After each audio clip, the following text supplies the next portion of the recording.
ತಾಲೂಕು ಕಚೇರಿ ಸ್ವಚ್ಛತೆ ಕರ್ಮಕಾಂಡ.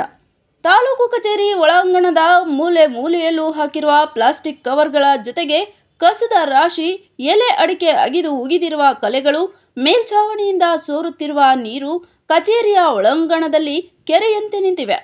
ಇದರಿಂದ ಸಾರ್ವಜನಿಕರಿಗೆ ತಮ್ಮ ಕೆಲಸ ಮಾಡಿಕೊಳ್ಳಲು ತುಂಬಾ ಕಿರಿಕಿರಿಯಾಗುತ್ತಿದೆ. ಸರ್ಕಾರಿ ಕೆಲಸ ದೇವರ ಕೆಲಸ ಎಂದು ಹೇಳುವ ತಾಲೂಕು ಆಡಳಿತ ಕಚೇರಿಯಲ್ಲೇ ಸ್ವಚ್ಛತೆ ಮಾಯವಾಗಿದೆ. ಹೌದು, ಕಚೇರಿಯ ಮೇಲ್ಛಾವಣಿಯಿಂದ ಸೋರುತ್ತಿರುವ ನೀರನ್ನ ಗಮನಿಸಿದರೆ ಒಂದು ದಿನ ಗೋಡೆ ಕುಸಿದು ಬೀಳುವುದರಲ್ಲಿ ಅನುಮಾನವಿಲ್ಲ. ತಾಲೂಕಿನ ಎಲ್ಲ ಕಚೇರಿಗಳನ್ನು ನೋಡಿಕೊಳ್ಳುವ ಆಡಳಿತ ಕಚೇರಿಯೇ ಈ ರೀತಿ ಆದರೆ ಸಣ್ಣ ಪುಟ್ಟ ಕಚೇರಿಗಳ ಗತಿ ಏನು? ಇದು ಆಡಳಿತ ಕಚೇರಿಯೋ ಇಲ್ಲ ತಿಪ್ಪೆಗುಂಡಿಯೋ ಎನ್ನುವ ಪ್ರಶ್ನೆ ಮೂಡದೇ ಇರುತ್ತದೆಯೇ? ಕಚೇರಿ ಹೇಗಿದ್ದರೇನಂತೆ, ನಮಗೆ ಸಂಬಳ ಬಂದರೆ ಸಾಕು ಎನ್ನುವ ಸಿಬ್ಬಂದಿಗಳು ಸುಖ ಸುಮ್ಮನೆ ಸರ್ಕಾರಿ ಸಂಬಳ ತೆಗೆದುಕೊಂಡು ನಿದ್ದೆ ಮಾಡುತ್ತಿದ್ದಾರೆಯೇ ಎಂಬ ಪ್ರಶ್ನೆ ಮೂಡುವುದಿಲ್ಲವೇ?